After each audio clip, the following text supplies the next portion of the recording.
Hello माँ, कैसी है? ठीक हूँ माँ। असल में माँ क्या हुआ? आप कुछ कह नहीं रहे? बोलिए ना। जान के अंडे, ये मम्मा का मुझे समझ में नहीं आता। कभी हंसती हैं, कभी रोती हैं, कभी मुस्कुराती हैं। अब देखो दी का फोन आया तो कैसे स्माइल कर करके बातें कर रही हैं।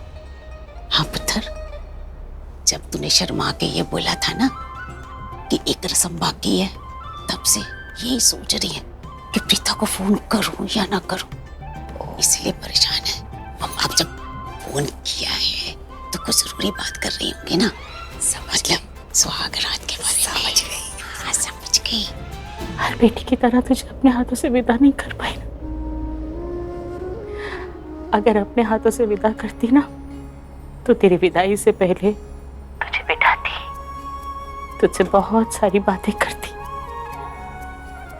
जब मेरी विदाई के समय मेरी माँ ने मुझे जो कुछ भी सिखाया था ना, वो सब बातें तुझसे करती, लेकिन समय ही नहीं मिला।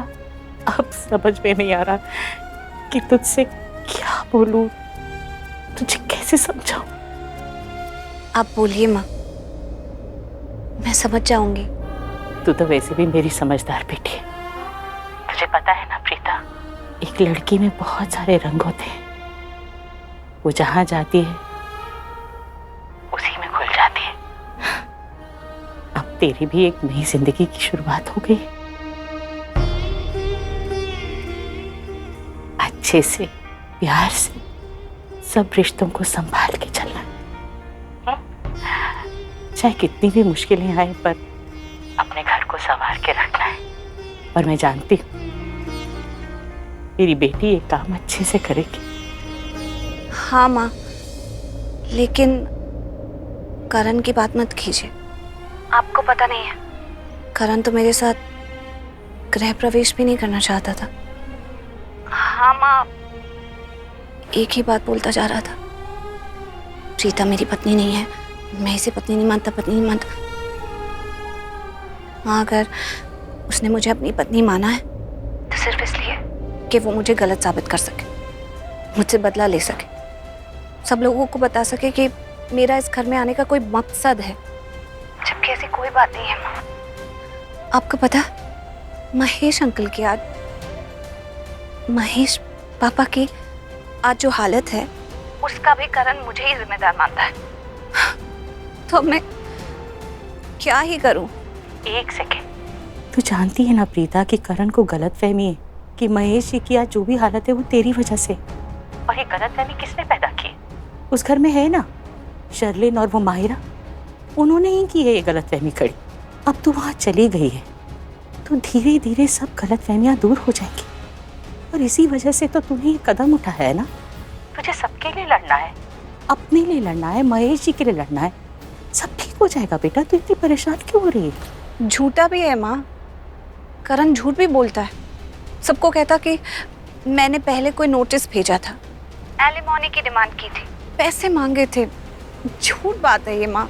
अरे वो झूठ नहीं बोल रहा है, उसे भड़काया होगा ना। मैं तुझसे कह रही हूँ ना कि शर्लिन और माहिरा ने ये सब कुछ किया होगा ताकि उसके दिल में तू कभी ना रहे।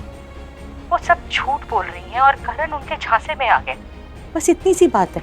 वो इतना बुरा नहीं है बेटा। हो सकता है माँ, क्योंकि इस घर में जो कुछ भी गलत होता है उसके पीछे ये माहिरा और शर्लिन ही होते हैं। लेकिन एक बात है माँ, जिसके पीछे माहिरा शर्लिन नहीं है, करण ही है। माँ अब मैं आपको कैसे बताऊं, मुझे चौथी फेल डॉक्टर बोलता है वो। हाँ, आज तक कई बार बोला हुआ है, लेकिन अभी तक अकेले में बोलता था।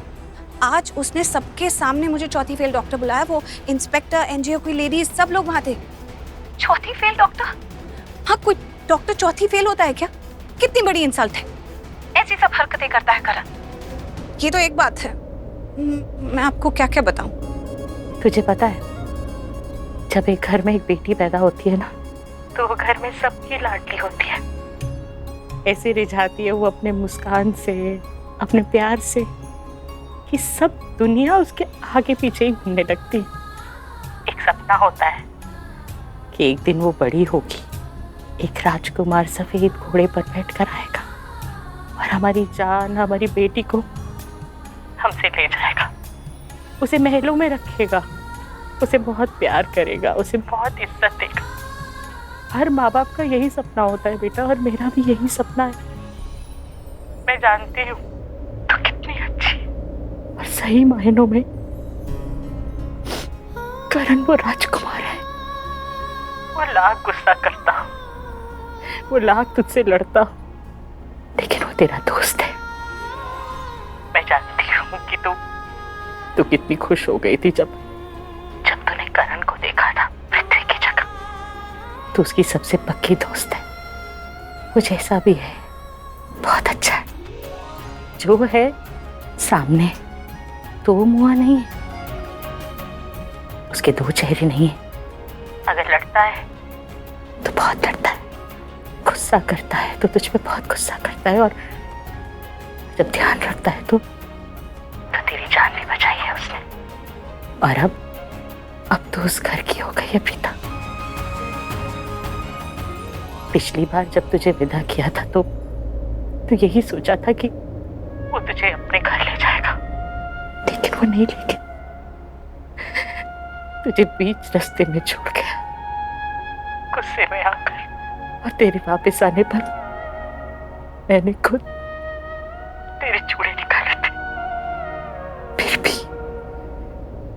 फिर भी तूने अपना मंगलसूत्र और अपना कुमकुम नहीं हटाया था, क्योंकि शायद कहीं ना कहीं तुझे विश्वास था, तू जुड़ गई थी उसके साथ। अब ये मत कहना कि ऐसी बात नहीं, लेकिन इस बार तूने सोच समझकर उसके साथ रिश्ता जोड़ा है, और अगर रिश्ता जोड़ा है तो निभाना तो पड़ेगा बेटा, और किसी जबरदस्ती में नहीं, प्यार से। तुझे सारे रिश्ते अच्छे से निभाने हैं, और मैं जानती हूँ कि तू अच्छे से निभाएगी। एक बहू का रिश्ता, एक भाभी का रिश्ता, और एक पत्नी का रिश्ता। पति पत्नी जिंदगी में जब मिलते हैं ना तो शादी के बाद एक हो जाते हैं। उनकी सोच एक हो जाती है, उनके दिल एक हो जाते हैं। जिंदगी में आगे भी बढ़ते हैं तो हाथ थाम के एक ही तरफ, एक ही दिशा की ओर बढ़ते हैं। तेरी जिंदगी में भी वो पल आ गया है। आज तू अपने ससुराल में है, कितने प्यार से तेरा गृह प्रवेश हुआ है, कितना अच्छा लगा मुझे तेरी इतनी इज्जत देखकर। जो तुझे मिलना चाहिए था वो तुझे मिल गया। सच कह रही हो, बहुत खुशी हो रही है मुझे। और आज तेरी शादी की पहली रात है बेटा। ये रात जिंदगी में एक ही बार आती है, पति पत्नी एक हो जाते, एक दूसरे को समझते हुए जिंदगी में आगे बढ़ते हैं, प्यार से, विश्वास से। अरे प्रीता दी, कितने भोले हो आप। मम्मा इनडायरेक्टली आपको जीजू के साथ एक स्वीट सी सुहागरात मनाने को बोल रहे हैं। सिंपल सी बात है दी, मम्मा को बोलना है करण जीजू आपके क्लोज आते हैं तो आने देना। शैतान की बच्ची, क्या हुआ? मुझे सब पता है तेरे दिमाग में क्या चल रहा है। बदमाश कहेगी। आपको कैसे पता? Anyway, अरे वो तो प्रीता को इस घर में भी नहीं देखना चाहता। घर में क्या, वो तो प्रीता का चेहरा भी नहीं देखना चाहता।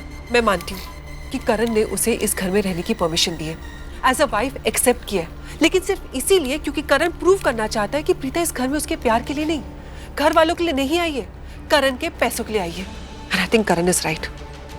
करण का चैलेंज भी सही है। प्रीता को गलत साबित करना बहुत जरूरी है, जो सिर्फ करण कर सकता है। तो उन दोनों के बीच में कुछ नहीं होगा मायरा। हाँ, तुम बिल्कुल ठीक कह रही हो। उनके बीच में कुछ हो ही नहीं सकता। करण उससे बहुत नफरत करता है, उसकी शक्ल भी नहीं देख सकता। वो वैसे कैसे क्लोज आने देगा? यू आर राइट, कुछ नहीं होगा। प्रीता जैसी लड़की है ना, चाहती है कि करण जैसे लड़की उसके आसपास घूमे, लेकिन ऐसे बिहेव करे कि नहीं हमें तो देखो भी मत। लेकिन ये सारी चीजें करण पे असर नहीं करेगी। देखना, करण उसे अपनी कमरे की बालकनी में सुलाएगा। हाँ, बस ऐसा ही हो जाए। आज प्रीता का सुहागरात मनाने का सपना टूट जाएगा, और सुबह उसको इस घर से धक्के मार के जब मैं निकालूंगी ना, तो बाकी सारे सपने भी हमेशा हमेशा के लिए चूर हो जाएंगे। गलतफहमियों की कोई जगह ही नहीं होती है उन दोनों के रिश्ते के बीच में। तुम दोनों के रिश्ते में है। मैं जानती हूँ कि तू सब गलतफहमियां दूर कर देगी, अपने प्यार से, अपनी दोस्ती से। क्योंकि जब पति पत्नी के रिश्ते से पहले दोस्त होते हैं ना, तो उनका रिश्ता और भी प्यारा हो जाता है। वो एक दूसरे को जानते, पहचानते हैं, एक दूसरे की कमियां, उसकी खुशियां सब पता होती है उन्हें। तुझे भी तो पता है ना कि करण को क्या अच्छा लगता है, क्या नहीं अच्छा लगता, वो किस बात पे चिढ़ जाता है, उसे खाने में क्या पसंद है, उसे किसे देखकर गुस्सा आता है और किसको देख के प्यार। तो बस तुझे ज्यादा समय नहीं लगेगा, तू अपने और करण के बीच की सब गलतफहमियां हटा देगी, घर में सबका दिल जीत लेगी और करण को इतना प्यार देगी कि वो तुझे प्यार करे बिना नहीं रह पाएगा। मैं तुझे आशीर्वाद देती हूँ कि तू ये सब जल्द से जल्द करेगी, अपने सुंदर से ससुराल को स्वर्ग बनाएगी। तू इतनी अच्छी है कि अपनी अच्छाई हर तरफ बिखेर देगी। कहीं भी कोई भी गलतफहमी होगी उसे हटा देगी। ठीक है माँ, आपकी बेटी आपको निराश नहीं करेगी। मैं हर रिश्ते की मर्यादा में रहूंगी और हर रिश्ते को इज्जत दूंगी। मैं जानती हूँ तू कभी मेरा सर झुकने नहीं देगी। मैं फक्र से हमेशा यही कहूंगी कि प्रीता मेरी बेटी, जब भी जरूरत पड़े एक आवाज लगाना, मैं दौड़ी चली आऊंगी। और ये तो तेरा ही घर है, मिलने जल्दी आना। खुश रह, हमेशा खुश रह। भगवान सारी खुशियां तेरी झोली में डाल दे। चल मैं रखती हूँ। बाय।